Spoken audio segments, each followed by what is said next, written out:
Hey there nation, and welcome to the show where we help you to play miniatures wargaming on a budget. It is I, Commander Cheapskate, and welcome to another edition of Warhammer-Wednesdays, where we showcase Warhammer 40,000 Kill Team battle reports every Wednesday during our science fiction week with our series Pandora Fronteris. Now, in case you're unaware, Pandora Fronteris is a map-based kill team campaign, and the campaign rules for that map-based campaign can be found on my blogger site. So this is the picture of the map that we have right now for the battlefield we're playing on, and this is the action that we took during turn number 2. So let's go on and talk about exactly what we decided to do.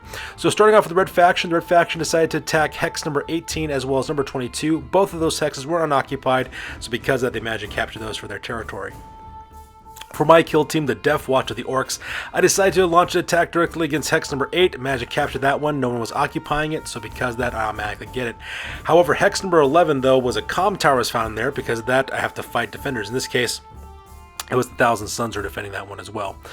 Moving on to the Adeptus Astartes, these guys are in the territories in blue. Once again, my friend Sergeant Super decided to attack forward, engaging hex number 9 because it was unoccupied. He managed to capture that piece. However, when he tried to attack hex number 13, though, there was a monument located in there, and once again, it's also being defended by the Thousand Suns.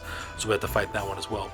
And finally, for the Death Guard, as you can see there for Dark Lord Mac, up on the bottom there, he decided to do a direct attack directly against hex number 23, which was unoccupied, so he was able to capture it. However, when it came to hex number 20, though, there was a mission critical asset in there, which is really, really important because mission critical assets allow you to have additional specialists in your kill teams, and that one's being defended by the Thousand Suns as well. And since the Thousand Suns are designed to defend all these marked territories, we decided to do a 4-way battle between Adeptus Astartes, Orks, as well as Death Guard against the Thousand Suns. And so that pretty much makes the turn actions for turn number 2.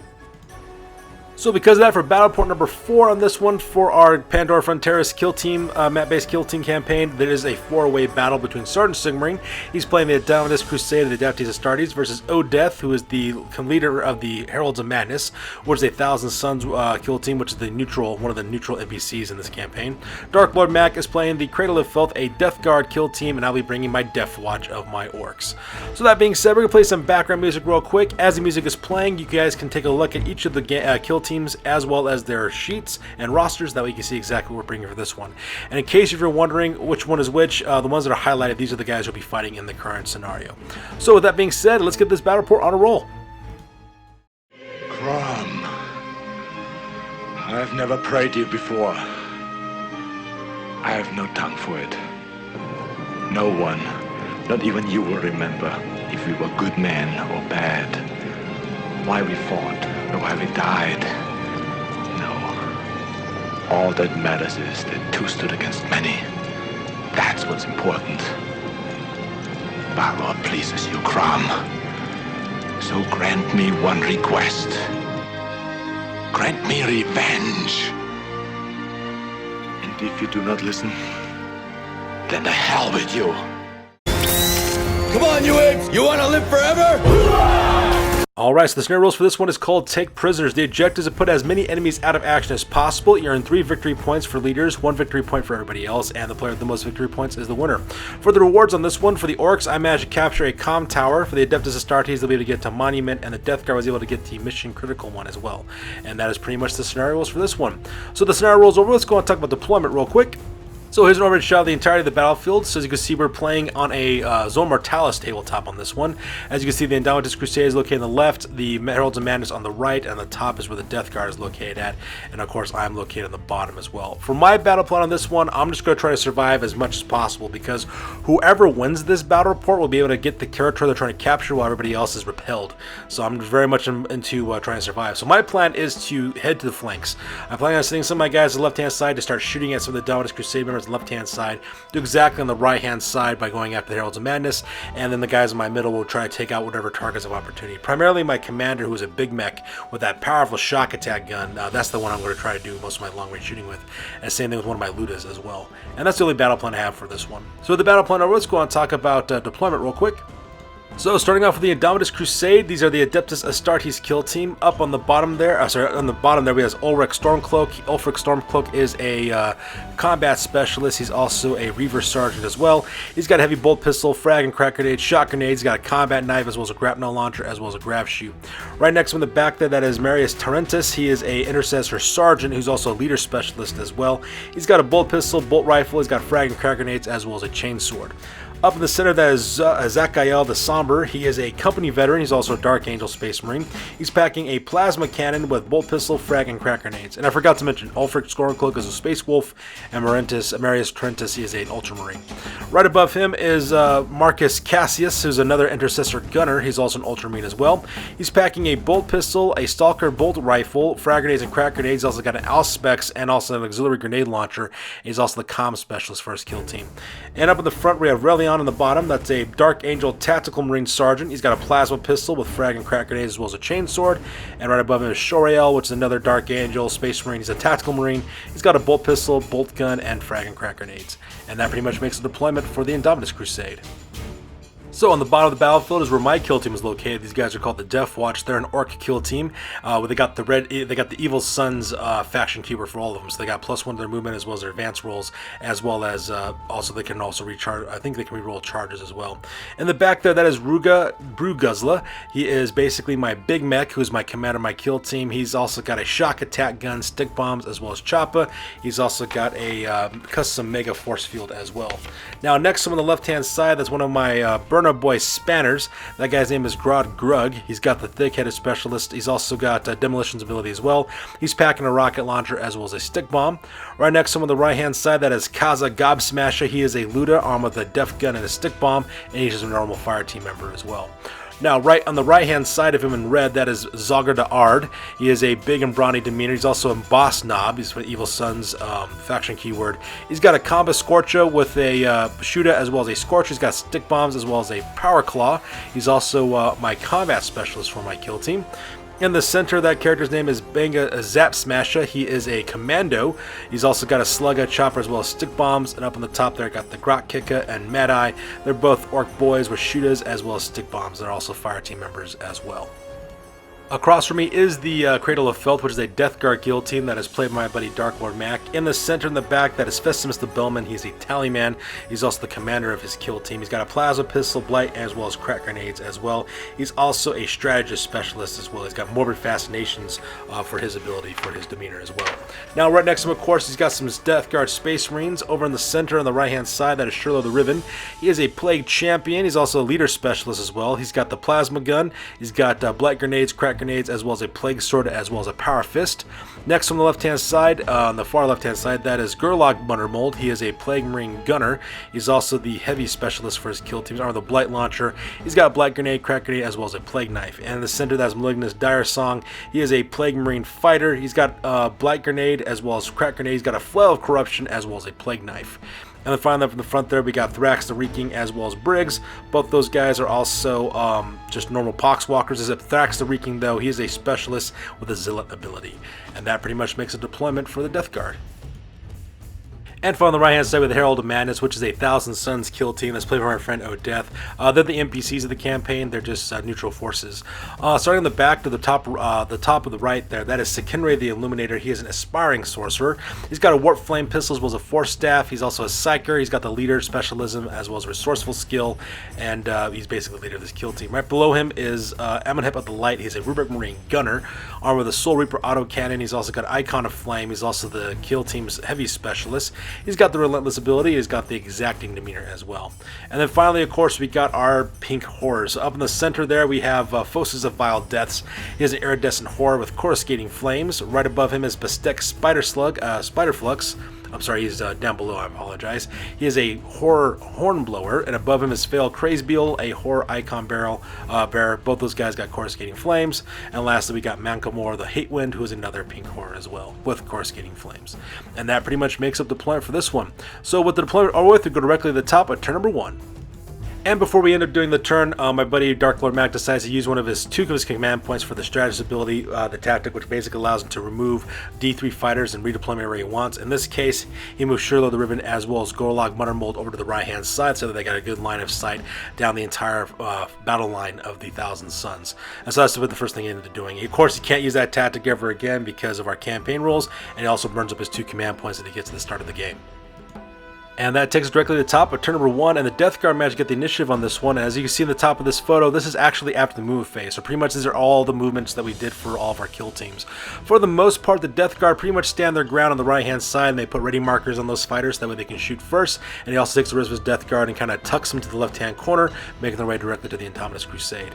Meanwhile, my buddy Sergeant Sigmund for the Indomitus Crusade, he takes his Tactical Marines as well as his Intercessor Comm Specialists, and they move up directly to where that little green acid pit is, so that way they can get a good line of sight directly off on the Death Guard as well. He also puts a ready marker on Zoriel, the Somber, which is his heavy gunner armor, the plasma gun, so that way he can shoot first as well. And he also charges Ulfric Stormcloak as well as his Intercessor Sergeant down south. But when he decides to do that, Grod, my Spanner, decides to Overwatch, manages to get a good roll on his hit, rolls a 6, manages to hit with the rocket launcher, puts that guy directly out of action. Meanwhile, I put down ready markers on my Big Mech, Regat Bruguzla, as well as on my Ludus, that way they can shoot directly into the Death Guard who are crossing them. At the same time, I also advanced my Boss Knob as well as one of my Orc boys to the right-hand side, and the reason why I do that is so that way they can shoot still, because they don't receive penalties for advance for shooting, because they're evil sons, what they do. At the same time, I forgot to mention too, I send over my other 2 boys to the left-hand side as well to kind of end one of my commandos in order to deal with the Indomitus Crusade on the left-hand side. Meanwhile, the Heralds of Madness, they put a ready marker directly onto Amenhotep of the Light, so that way he can shoot first with his Reaper autogun. Securing the Luminary stays exactly where he is, because my friend Odette decides not to move him. However, he does send his pink ores to the flanks. One goes directly to the top, directly towards the Death Guard, while the other 3 are heading down south to where my Orc boys are located at. And that pretty much makes it the move phase for this one. So here's a close-up of the movement phase for the Death Guard, because like I said before, they got to go first because of turn number 1. And as you can see there, we have our Death Guard members as well as their Poxwalkers moving over to the left-hand side, and they advance in order to do that. And here's a close-up of Shirley Ribbon, as well as Gerlach Mundermole with the ready markers, and also one of the pink horrors are just running up in order to intercept there on the top. So here's a bottom shot of the left-hand corner. As you can see, Ulfric Stormcloak managed to get put out of action when I decided to Overwatch with Grod opening fire with his rocket launcher, so I managed to put that guy out of action. However, the Intercessor Sergeant Marius Rentis, though, he managed to close a distance to where my Orc boys are located at. So you see I got my Commando and Orc boy, as well as my Burner boy Spanner. And here's a close-up of Kaza Loon, as well as Regat Bruguzler, having ready markers next to him, so that way they can start shooting first during the shooting phase. And here's a close-up of my Boss Knob and one of my Orc boys, at the same time the pink horse surrounding me on the right-hand side, so that way they can start attacking me. And here's a close-up of Zoriel the Somber, getting a ready marker put on him to open fire with that heavy plasma cannon of his. While the rest of his teammates and Intercessor Comm Specialists, as well as the 2 Tactical Marines, make their way up to the north in order to start engaging the Death Guard, who are trying to flank them on the left-hand side. And finally, here's a close-up of the center with Amenhotep of the Light getting a ready marker, as well as securing the Luminary standing his ground, as well as the last of his iridescent horn making his way down south in order to intercept my Orcs. So with that being said, we go directly to the Psychic phase. And the Psychic phase is all kinds of hellish. Unfortunately for the rest of us, Odette is the only guy with the Psychic phase, because all of his pink horrors have psychic abilities, and he also has one for his Aspiring Sorcerer as well. So you can see in this photo here, I believe that guy's name is Fail Craze Beetle. He basically opens up with a Psybolt directly into Gerlach Mundermole, puts him directly out of action. And the exact same thing happens over here on the right-hand side with all 3 of the pink horrors opening up with their psychic abilities. Luckily for me, though, I got off kind of lucky, all things considered. I ended up being 2 flesh wounds, or ended up going onto my Boss Knob. So because that he is carrying 2 flesh wounds, so Zog of the Heart, of course, suffers all the penalties associated with it. But luckily for him, though, he does have a Compass Scorcher, which means if I open up my flaming attack, I don't have to worry about it too much because those shots automatically hit. However, my Orc boy Mad Eye, though, that guy goes directly out of action, so that part was kind of sad. So with the Psychic phase over with, we go directly to the Shooting phase. During the shooting phase, Shirlo the Riven opens up with his plasma gun directly into, I believe that guy's name is Monkamore the Hate One is who his name is. Opens fires on him, manages to hit him and wound him, but because he's a pink horror, he splits automatically into 2 blow horrors, and so those guys are still able to fight and cause all kinds of problems. Meanwhile, then go next, I open fire with both Kaza the Luda as well as my Regat Bruguzler with a shock attack gun. Managed to put Thrax the Reeking out of action with Kaza the Luda opening up with his heavy shots from his with his Ludo gun, which is actually kind of nice. And that shock attack gun, good gravy, the shock attack gun. Imagine it hit the leader, Festivus the Bellman. Imagine him 3 times with the shots that I got from that. So that part was absolutely insane. The strength of the attack was strength, I think, 10. So because I had no problem whatsoever just putting the hurting on that guy, I managed to take out my rival commanding officer with Festivus the Bellman. He goes out of action as well, which is all kinds of awesome. So from there we go directly to the Space Marines. Odeth has Zoriel the Somber open fire with his plasma cannon. Managed to put Sakima the Illuminator directly out of action as well, just being shot across that. So because of that, my friend Odeth then goes next. He then activates Amenhotep of the Light, because that guy has a ready marker next to him. He opens fire with his Soul Reaper cannon directly at Zoriel the Somber. Unfortunately for him though, his shots miss or were unable to wound, so not much really happens there. So now that all of our ready markered priority fighters for the shooting phase is over with, we go directly to the rest of the shooting phase. And during the shooting phase, Zogdahard opens up with his Combat Scorcher, or decide to open fire with his Scorcher, and he does also decide to open fire with his gun as well. Now I do suffer a -1 hit penalty, actually -2 hit penalty, because I got a flesh wound and because I'm firing at the same time, but I roll 6s for my shots, so that part was kind of nice. In the end, I was able to take out the 2 pink horrors, but however, one of them split into 2 blue horrors, one split into another blue horror, and that other blue horror got hit, and it got split into 2 brimstone horrors. So while they might not be as deadly as pink horrors, I'm still getting swarmed at by little guys, which is absolutely terrifying. As you see in the top tier, basically the tactical sergeant opens with his plasma gun. At the same time, the intercessor gunner with his auxiliary frag grenade open up with a crack grenade directly into Malignus Dire Song. They do put 2 flesh wounds on him, which is kind of cool, but other than that though, he's still a threat. He can still fight and everything else like that. And that pretty much rounds up the shooting phase on this one. So the shooting phase, we're going to go directly to the combat phase. Unfortunate for me though, they managed to kill the Grot Killer, so because of the Grot Kika, he is put out of action from Marius Tarentus, the Intercessor Sergeant. I do of course counterattack with Grog Rudd as well as with my Commando, but unfortunately for me though, I wasn't able to do anything against him. Either my hits didn't hit, I failed to wound, or the armor save stopped all of it. So because of that, those guys are engaged for another round of close combat. So with the combat phase over with, we go directly to the morale phase. And during the morale phase, the Death Guard kill team is completely broken, and it's at this point that my buddy Dark Lord Mac decides to retreat, and he kind of decides to ball out. So because that, his kill team flees the battlefield, and he loses his chance to gain new territory for that part. So that takes directly to the end of turn number 1. As you can see, for the most part, pretty much the Death Guard have completely fled off the battlefield, and at the same time, the Heralds of Madness are also taking a really severe beating as well. Meanwhile, the only 2 real powerful kill teams left on this table are Sergeant Sigmarine as well as myself. Most of my fighters are doing pretty good, same thing with his, so it's pretty much being a shooting match during this first round. So with turn number 1 over with, we go directly to the top of turn number 2. And in turn number 2, the Adeptus Astartes get to go first, but this photo is taken after the move phase. So we moved everybody else first, and then we started taking photos. So first of all, Zoriel the Somber, he decides to advance up to the top of the rest of his kill team, so that way he's no longer being shot at in the open.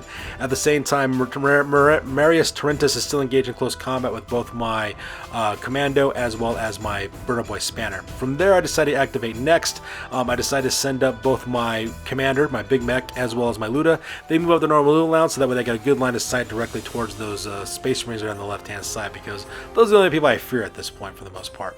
Meanwhile, at the same time, on the right-hand side, the rest of the Thousand Suns decide to move up forward. The pink horrors, as well as one of the 2 blue horrors, they advance forward so that way they can get out some shots with their coruscating flames. Same thing with Eminent of the Light. He moves up his normal rule allowance, so that way he can start shooting at the same time, take some cover, and shoot through the cover. Directly towards my Orks. At the same time, his little Brimstone blue horrors decide to charge directly into Zog of the Hard. Zog of the Hard, of course, decides to Overwatch by opening up with his Scorcher. Because it automatically hits, it turns a bunch of them into to Brimstone horrors and kills off the rest of the blue horrors. And that pretty much makes the move phase for this one. So here's a close-up of Marius Tarentus, still engaged with my Commando as well as my Burner Boy Spanner, Grud. And here's a close-up of the rest of the Indomitus Crusade, just kind of hiding up in the upper right-hand corner, taking cover, with Zoriel the Somber moving up so that way he can take some cover. And here's a close-up of my Big Mech as well as my Luda getting in line over ready to open fire with my heavy shock attack gun as well as my Luda gun. And here's a close-up of Zog of the Hard being swarmed by a bunch of Brimstone Horrors, because I decided to open up with my Scorcher. I managed to kill a couple of them and turn the rest into Brimstone Horrors, which is, not so bad because Brimstone Horrors are not really all that strong. And here is the rest of the movement phase for the Heralds of Madness. The pink horror, as well as the 2 blue horrors, as well as Amenhotep of the Light, are getting into position to cause some problems. So with the movement phase over with, we go directly to the shooting phase. And during the shooting phase, Amenhotep of the Light does manage to take out Kaza the Loon, which is one of my looters. He actually puts that guy out of action, so that part was kind of sad. He actually used one of his more bullets ability as well in order to get that shot off directly against my Ludus, so that part was kind of sad. However, what was awesome, however, is I decided to open fire with my shock attack gun directly into Zakael the Somber. Managed to put that guy out of action because that shock attack gun, man, that thing is a beast. I absolutely love that gun. So with the shooting phase over with, we go directly to the combat phase. And the combat phase, I use one of my command points to make sure that Zaga the Hard gets to fight first, so he decides to go at it, and as you can see in this photo, he absolutely destroyed the rest of those Brimstone Horrors. That Power Claw was absolutely fantastic. Managed to kill those Brimstone Horrors to the last man, which is all kinds of nice. Meanwhile, Marius Torrentus, though, he managed to take out my Spanner boy, Grog Grutt. Managed to put that guy out of action in his close combat attack, so that part was kind of sad. However, I did counterattack with my Commando, and because I was able to slap the last wound directly onto Marius Torrentus, and managed to put that guy out of action as well. And that pretty much ends up this turn for this one. So here it goes, directly to the detective end of turn number 2. As you can see, my Orc kill team is still doing pretty good considering all the casualties I'm taking so far. At the same time, the Heralds of Madness are not doing very good either. At the same time, the only things that are left are the Space Marines in the upper right-hand corner. And at this point, we take a tally of all the victory points, and I'm leading by a landslide. So because of that, that takes us directly to the end of the game with the Orcs managing to win this one. And the reason why is because of all the victory points I did. I took out a commander, I also took out a leader, so that gave me 6 points right off the bat as well. I also took out, 3 pink horrors, that gives me another 3 points on top of that. So because, and I also took out another gunner with another point on top of that. So I was leading by a landslide with the victory points. At this point, my friends realized they couldn't really catch up, so they kind of surrendered at this point, bringing this battle report to an end. So with that battle report over with, we go directly to the post game because this game is now officially over. That's it, man. Game over, man. It's game over. Alright, so that being said, I take directly to the post game. So starting off with the Indomitus Crusade, 3 members of the kill team got injured. Marius Torrentus recovers with a hard knocks injury, so because it earns +1 to his experience point. Ulfric Stormcloak makes a full recovery. Same thing with Zakael the Somber, he makes a full recovery as well. Now, for the advancements portion of this, Marius Torrentus did level to level 2, earning the Fire My Target tactic, as well as the Inspiring skill, and Ulfric Stormcloak also leveled to level 2, earning Defensive Fighter tactic, as well as Warrior Adept skill as well. For the resources, for Intelligence, they're still at 0, with Material at 3, Morale at 2, and Territory for 4, and their current kill team force rating now is at 230 points. From there, we go directly to the Heralds of Madness. For the Heralds of Madness, they actually suffered 5 injuries on this one. Sakira the Illuminator survives with a hard knocks experience, so gets additional experience point on top of that. Phosis, Afile, Deaths, Bastek, Spider's Flux, Fail, Craze Beetle, and Makamor the Hate Wind. All 4 of those pink cores make full recoveries, so they're perfectly fine. For advancements, Sakira the Eliminator levels up to level 2, earning the Fire My Target tactic, as well as the Inspiring skill. And Amenhotep of the Light also levels up to level 2, learning the Overwhelming Firepower tactic as well as the Suppressor skill. For the resources, they don't get anything for resources because they're neutral players, neutral forces in this scenario, in this campaign, and their new kill team rating force is at 203 points. So with that, we go directly for the Cradle of Filth. Festus the Bellman makes a full recovery, no problem there. Same thing with Golok Muttermold. However, Briggs, which is one of the Poxwalkers, he gets killed. He gets replaced, however, with Poxwalker, by another Poxwalker named Briggs, version 2.0. For advancements, none of the members of this kill team advance at this time, and for their resources, they're currently at 0 Intelligence, 2 Material, 1 Morale, as well as 4 Territory, and the new kill team rating force is at 198 points. Alright, so moving on to my kill team, the Deffwatch. Grog Grutt makes a full recovery. Same thing with Kaza Gobsmasher. He also makes a full recovery as well. And same thing with Mad Eye, my Orc boy that got taken out of action. For advancements, none of my kill team advanced during this time. However, for my resources, though, I earned 1 point of Intelligence, 2 for Material, 2 for Morale, as well as 5 in Territory. And that brings my kill team force rating up to 201 points. So now that we're done talking about each of the kill teams, we're going to talk about exactly what happens at the end of turn number 2 for our campaign. So that brings us directly to the end of turn number 2 for our campaign. As you can see in this photo, I did manage to capture both of my territories, managed to capture Comm Tower as well as Hex number 8. Meanwhile, the Red Faction managed to add Hex number 18 and 22 into their fold as well. The Adeptus Astartes do manage to bring in Hex number 9, but were unable to secure Hex number 13 for this turn. And the Death Guard, they're able to capture Hex number 23, but were unable to secure Hex number 20, which had the mission critical asset in there as well. So that pretty much ends turn number 2 of our Kill Team campaign thus far for Pandora Pandora Fronteris. So that's good for this one, you guys. As always, please feel free to like, comment, and or subscribe. Your guys' input is invaluable to us as always. Also check us out on Facebook, Instagram, as well as blog.com for all the latest greatest hobby news related to our channel. That's good for this one, you guys. We'll catch you guys in the next one. Peace out and stay classy.